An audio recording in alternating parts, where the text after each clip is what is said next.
தேஜஸ் foundation சென்னையில் வந்து இயங்கி கொண்டு வரக்கூடிய ஒரு அமைப்பு. இந்த அமைப்புக்கு வந்து 3 முக்கிய நோக்கங்கள் இருக்குது. என்னலாம் அப்படின்னு கேட்டிங்கன்னா, நம்முடைய கலை, கலாச்சாரம், பண்பாடு இதையெல்லாம் ஆவணப்படுத்துறது. இது வந்து முதல் எண்ணம்.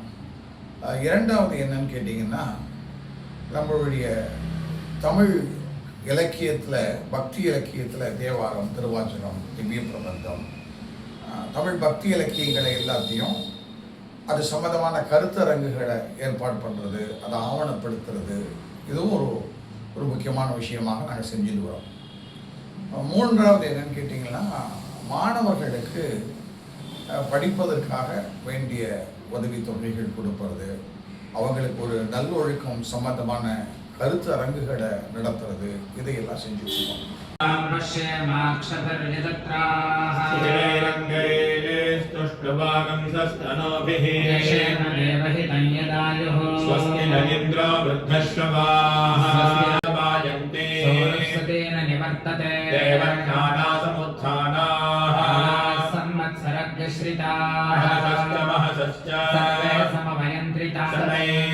सर्वैः समाविष्टः निवर्तते अधिसंवत्सरं विद्याते अनभिश्च महद्भिश्च प्रतिष्ठते संवत्सर प्रत्यक्षेण.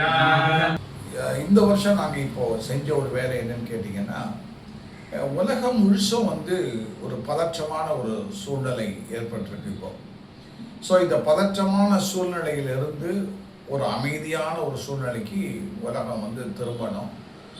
எல்லார்ட்டையும் வந்து அன்பு இருக்கணும், பகை உணர்ச்சி இல்லாமல் எல்லார்ட்டையும் வந்து ஒரு அன்பு இருக்கணும் அப்படிங்கிறது தான் தேஜஸ் ஃபவுண்டேஷனுடைய கொள்கைகளில் ஒரு கொள்கையாக இருக்கிற காரணத்தினால இந்த முறை வந்து என்ன பண்ணோம்னா, ஒரு வேல் பூஜைக்கு, வேத மந்திரங்கள் அடங்கிய ஒரு கலச பூஜைக்கு 2க்கும் நாங்கள் ஏற்பாடு செய்திருந்தோம். அந்த வேல் பூஜை, அந்த கலச பூஜை. நம்மளுடைய கந்த புராணத்தை நீங்கள் எடுத்து பார்த்தீங்களான்னா, முருகக்கடவுள் வந்து அவருடைய வேலால் சூரனை வந்து சம்ஹாரம் பண்ணுறாங்க. சம்ஹாரம் முடிஞ்சதற்கு பிறகு அங்கே என்ன நடக்கிறது அப்படின்னு கேட்டிங்கன்னா, சூரன் வந்து 2 பிரிகிறான். ஒன்று வந்து மயிலாகவும், இன்னொன்று வந்து கோழியாகவும், அதாவது வந்து சேவலாகவும் 2ம் மாறுகிறது. அதாவது தன்னை யார் எதிர்த்தானோ அவனையே தன் பக்கத்தில் அடைக்கலமாக வைத்துக் கொள்கிறான் முருகப்பெருமான், எல்லோருக்கும் அருள் புரிவான் அப்படிங்கிறது தான் அதனுடைய அர்த்தம். ஆகவே அதை மனசில் வைத்து கொண்டு தான் நாங்கள் வந்து ஒரு வேல் பூஜையை வந்து நடத்தினோம். கூடவே வேத மந்திரங்கள் அடங்கிய ஒரு பூஜையும் நாங்கள் வந்து நடத்தினோம். இது வந்து மிக சிறப்பாக சென்னையில் வந்து நடைபெற்றது. இந்த பூஜையில் நிறைய பேர் வந்து சங்கல்பம் செய்து கொண்டார்கள். பூஜையில் வந்து நிறைய பேர் அவங்களுடைய குடும்பத்தினுடைய உறுப்பினர்களுடைய நட்சத்திரம், ராசி, இதை எல்லாத்தையும் சொல்லி நிறைய பேர் வந்து சங்கல்பம் செய்து கொண்டார்கள். இது ரொம்ப பெரிய மகிழ்ச்சியாக இருந்தது. இந்த பூஜைக்கு நிறைய பேருடைய ஆதரவும் ரொம்ப மகிழ்ச்சி தரக்கூடியதாக இருந்தது. மிக சிறப்பாக நடந்தது இந்த பூஜை.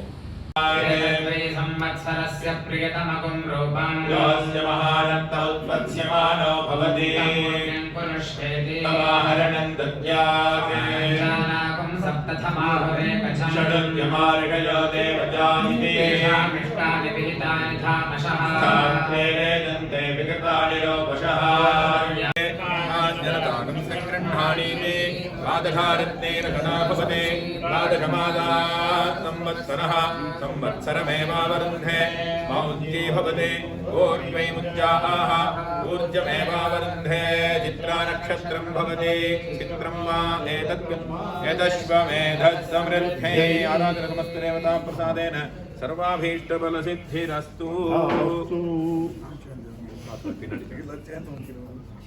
ஸோ இந்த பூஜையை பற்றின ஒரு காணொலியாகத்தான் இந்த காணொலியை வந்து நீங்கள் வந்து பார்க்குறீங்க. இந்த பூஜைக்காக, இந்த பூஜையை வந்து நம்ம எடுத்த ஒரு முன்னெடுப்புக்காக தேஜஸ் ஃபவுண்டேஷனுடைய ஒரு சிறு எண்ணம் என்னன்னு கேட்டிங்கன்னா, நம்மளுடைய உலகம் முழுசுமே ஒரு நல்ல ஒரு புரிதலுக்கு, ஒரு சமாதானத்துக்கு வர வேண்டும் அப்படிங்கிறது தான் எண்ணம். அதற்காகத்தான் இந்த காணொளி.